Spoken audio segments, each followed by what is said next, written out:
Hello guys, welcome back to my channel. Thank you so much for tuning into today's video. Today we are going to be rating every anime that I watched in 2024. Rating it, talking about it, would I recommend it, would I watch it again, all that good stuff. Of course, featuring my Mahito wig. I did have the Mahito shirt, but I can't find it. I had two of them and I don't know where they are, so this is what we're getting. And if you see my wig cap, no you didn't.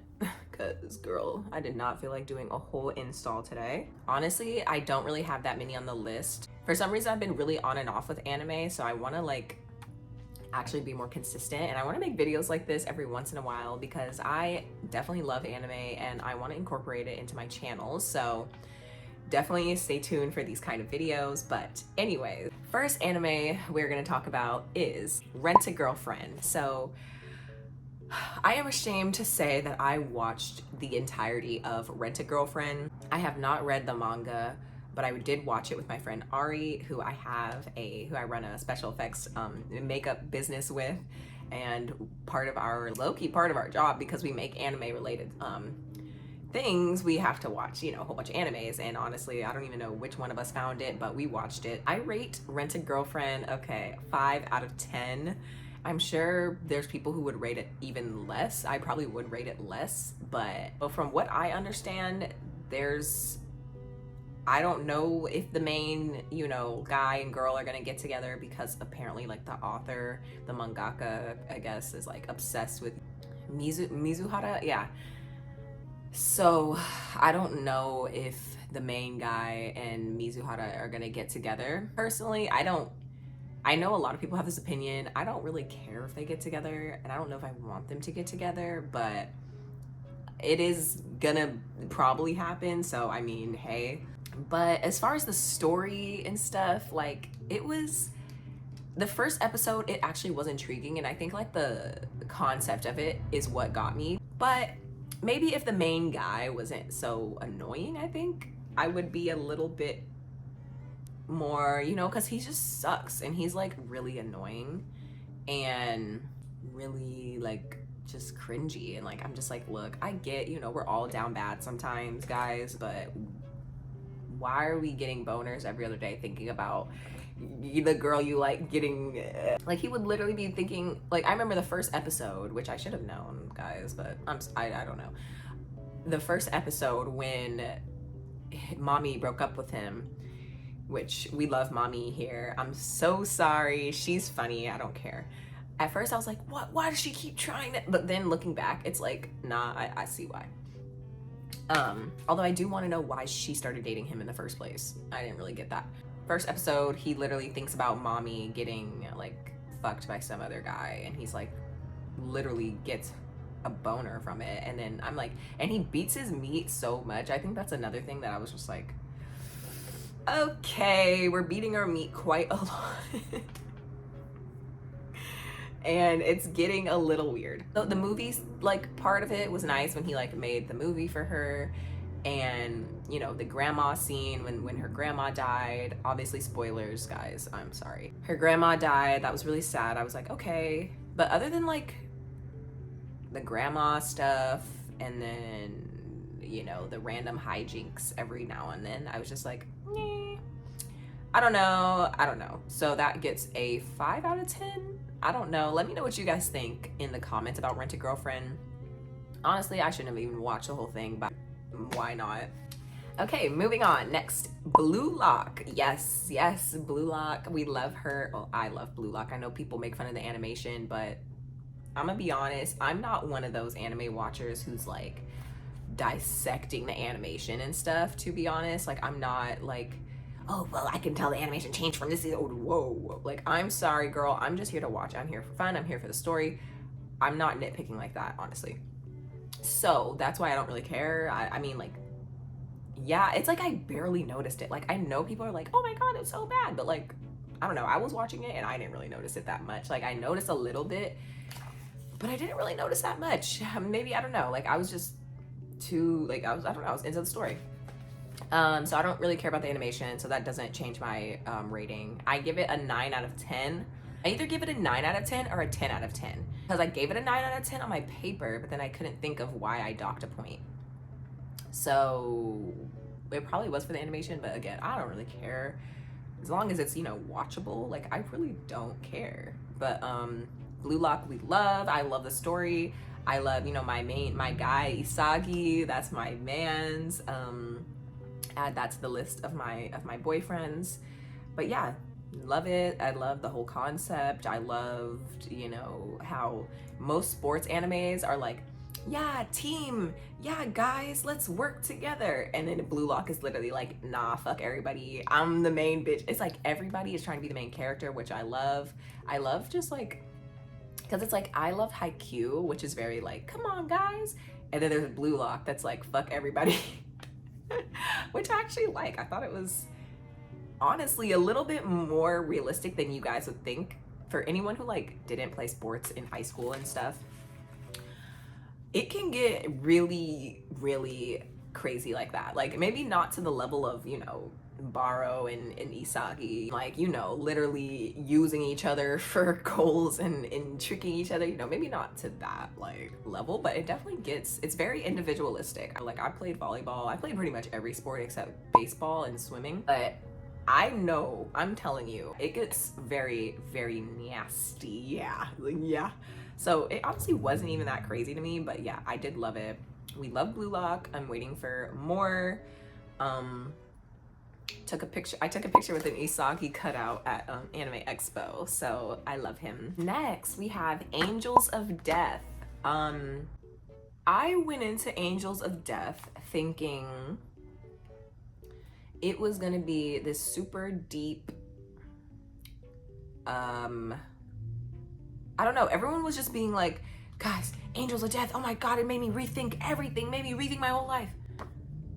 I was not, I mean, maybe, you know, I missed something, but I was not like that.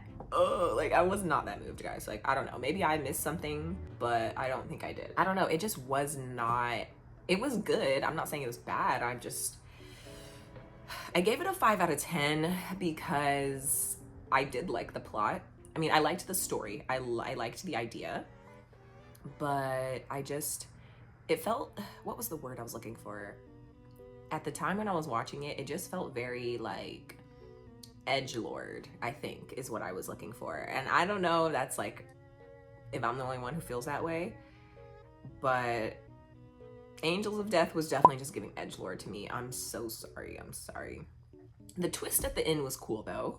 I was just like, I don't know. It's definitely not like the most like, you know, life-altering anime, but yeah, I don't know. Moving on. Next we have Solo Leveling, which gets a 10 out of 10 for me. I don't know if that's, you know, bias or anything, but I really, really loved Solo Leveling. Like, I know some people say they didn't care about him leveling up and stuff, you know, it's the whole point of the thing. But I get if, you know, that's not your exact thing, but I really, really loved that series. And I cannot wait for more. I might even rewatch season 1 before more comes out. I don't know, but I absolutely love Solo Leveling. Yeah, the scene with the, you know, statues and stuff. Oh my god, that was truly frightening. Yeah. Like when that thing smiled, oh my god, guys, I literally was actually shook. And and normally with anime, you know, there's a level of like, you know, that you should expect, like a level of, you know, like it's gonna be a little, you know, but with Solo Leveling, it was just like, oh, whoa. Yeah, that gets a 10 out of 10 for me. I don't know, maybe I'm just a basic ass bitch, I don't know. I thought it was amazing, and I will definitely be tuning into season 2. Next anime I watched in 2024 is From Me to You, Kimi ni Todoke. She was very cute. Yeah. It's one of those. Season 1 especially, I think is the best season. Season 2, I felt like for season 2, they took so many steps back. Like, it was literally like all the progress that was made in season 1 literally regressed and disappeared in season 2. Which upset me and bothered me. Obviously they started dating, but she was a slow burn. Oh yeah, she was a slow burn, and I was not expecting that, but I did enjoy it. Season 3, the one that came out on Netflix though, honestly, wasn't really, I mean, I didn't finish it, so I can't really say. I don't know. I was in episode 1 and it just felt more forced than season 1. But I don't know. I could be wrong. It's still good. I don't know. Season 1 is superior. Nothing can ever beat season 1 of From Me to You, period. But I gave From Me to You an 8 out of 10. I don't know. But yeah. Next anime I watched in 2024 was Full Metal Alchemist Brotherhood. Yes. I gave this one a 9 out of 10, only because, and even then I probably could give it a 10 out of 10, but the beginning part was very slow in my opinion. But after finishing it, why does this piece not want to go down? But after finishing it all the way through, I now understand why they took so long to get to the ending, because the whole series, in my opinion, is basically just like a lead up to the last like 10 episodes and stuff. I did really enjoy it, for sure. I loved all the twists and turns, and I loved the last like 10 episodes, like all the different fights that were happening.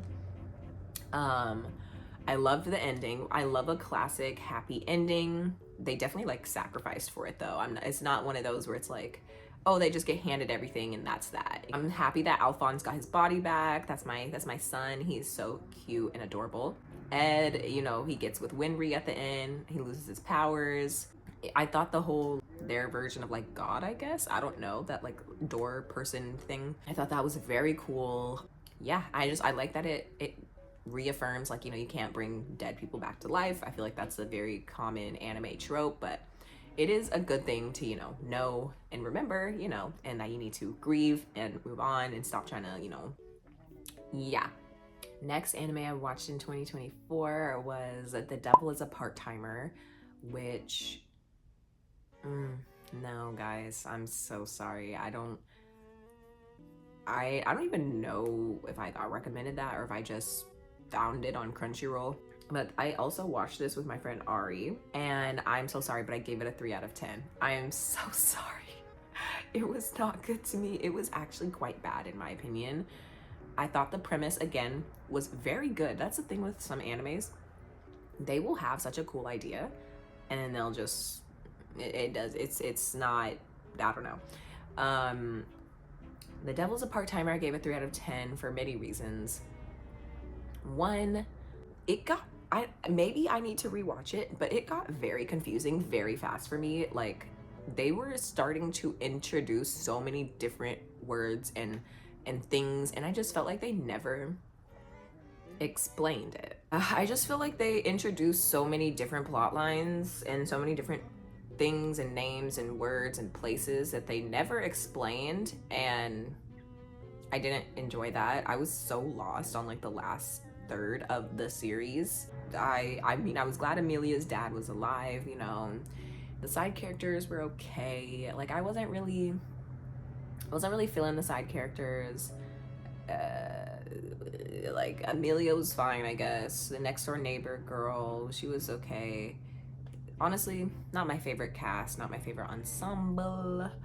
The story was okay, and yeah, that's why I gave it a 3 out of 10. I'm so sorry. Like, at the end, I was not satisfied. I didn't even realize the last episode was the last episode until it was done, and I was like, wait, what? So for those who've seen The Devil's a Part-Timer, please let me know how that was for you and if you would give it a higher rating than a 3 out of 10. Next, we have Dr. Stone. So this would have gotten a 10 out of 10 for me if not for the last season where they go to that island and everybody has fucking dreads. Like, I'm sorry, am I mistaken or something? Because they're definitely dreads, right? Like, they're definitely not, like, this ain't, I don't like, when I saw that shit on my screen, I literally almost stopped watching it for a minute. Yeah, because don't piss me off, bro. Like, don't fucking piss me off. Again, I could be wrong, maybe they're not locks, but it literally looks like locks to me. I'm so sorry. Didn't enjoy seeing that. I absolutely loved it up until then. And that's where I was like, okay, And that's where anime be pissing me off. And y'all love giving random Japanese characters fucking dreads and the afros and the dreads and the random 4C hair, the random fades and stuff. Yeah. Y'all be stealing our nachos. So, and then want to turn around and say that black people blackwash, but I won't get into that in this video. I'm gonna watch the next season, but I didn't appreciate any of that. No, I didn't. Next, we have Twilight Out of Focus. Now, this one I enjoyed. I did give it a 7.5 out of 10 just because, honestly, I didn't really care about the other two couples other than like the main one. I don't know if that's bad, but like the one like freshman and senior couple, I really didn't get it. I get it was like enemies to lovers, I guess, but it was not well done in my personal opinion. Of course, I liked the main couple. They were roommates, you know, like that makes sense to me.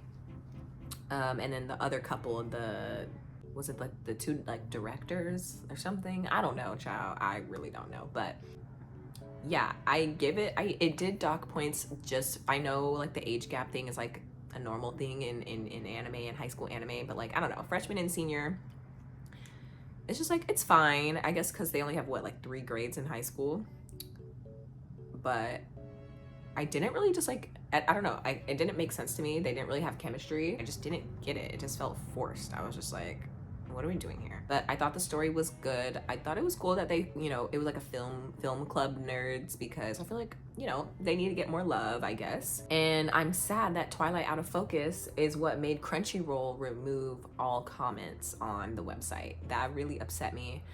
I get why Crunchyroll did it. It just sucks that it's every anime on the entire platform, and it sucks that you guys were so violently homophobic that Crunchyroll felt like they even had to do that.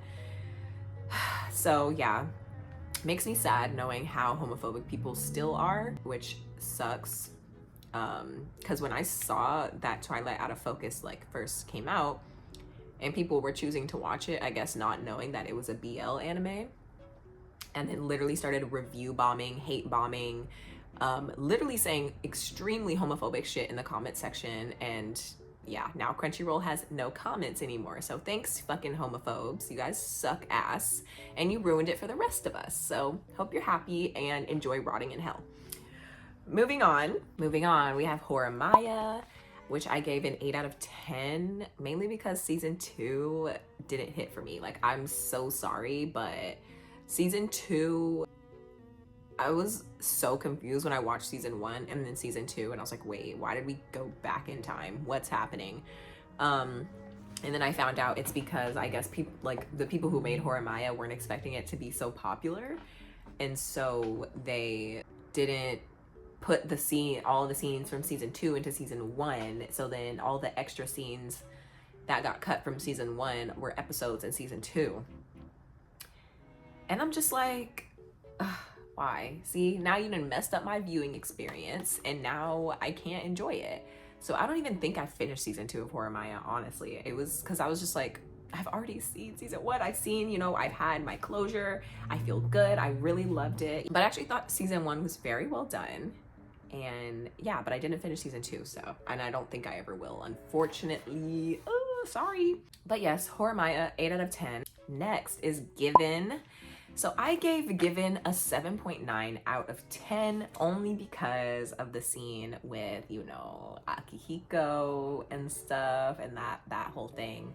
I did like that they, you know, redeemed him in the end, and he worked on himself. He became a better person, stuff like that. It just sucks to see like BLs and like gay like stories still doing that whole trope of like, I don't know, just boundaries being crossed purposely and stuff. I don't know, but again, he did fix his mistakes, which was good. And I of course love the main 2. Other than like the Akihiko stuff, I thought it was good. But it did lose points for me. I'm sorry. It was so uncomfortable to watch. I'm sure that was the literal point, but you know, still, I don't think it was necessary. I know. but I still really enjoyed it. I love the songs. Oh my gosh, when our boy did his first song on the stage, oh my gosh, I literally got chills. Like, yeah. And I don't really watch music animes like that, so that was really, really fun. I also watched that one anime, which I forgot the name of. I'm so sorry. I'm gonna find it and put it on the screen.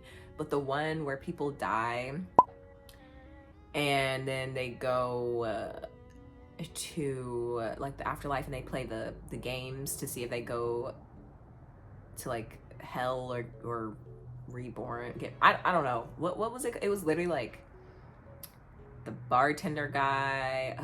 I'm gonna put it up on the screen.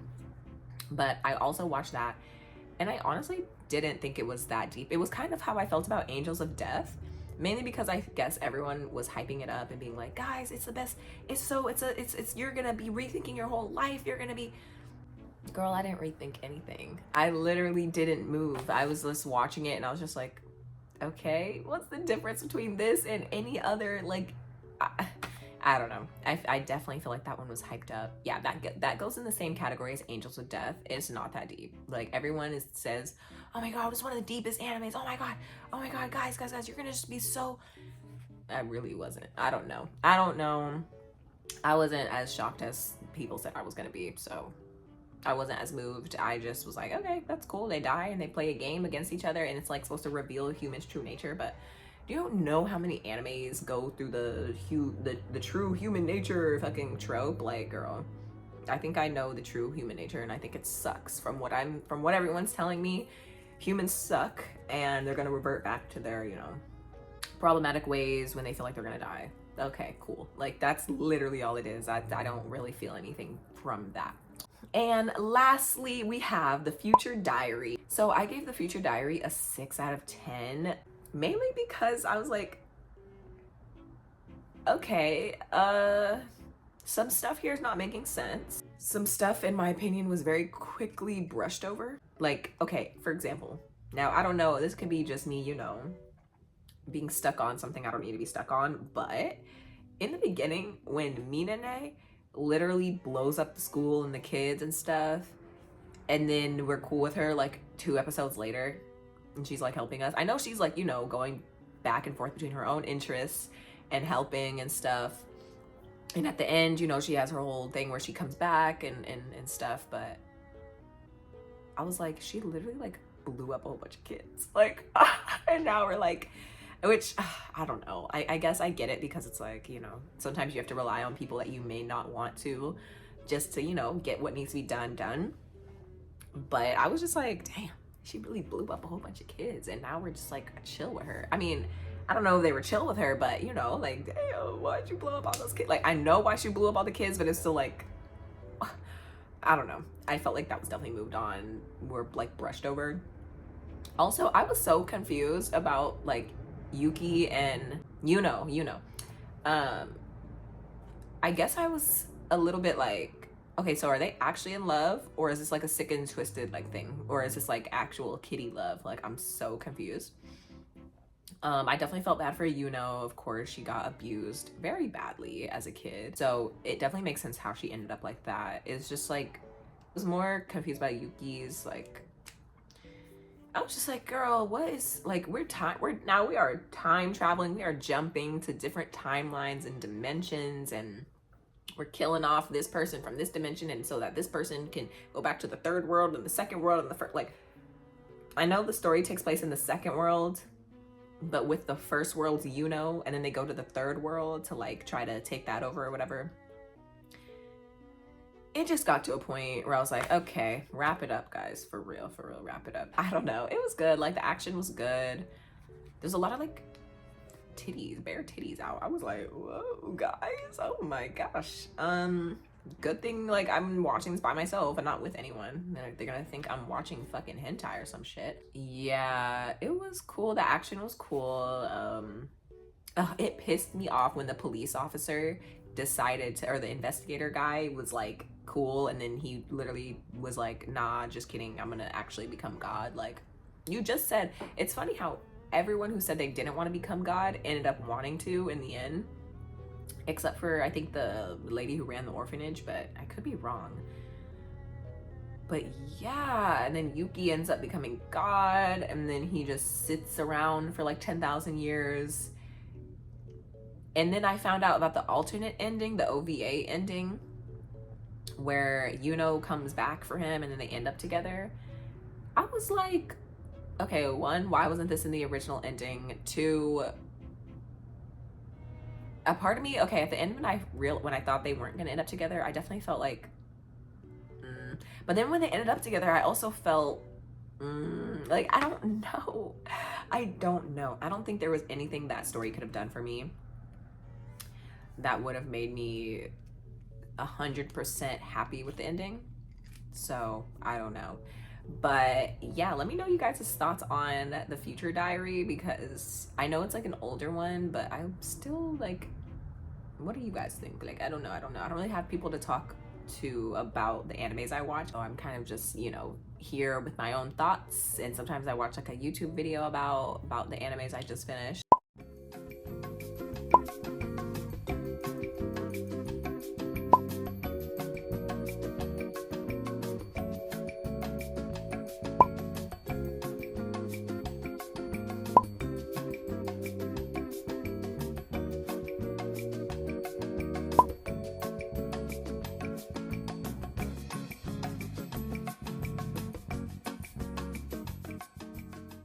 But yeah, so that's all of the animes that I watched in 2024, I think.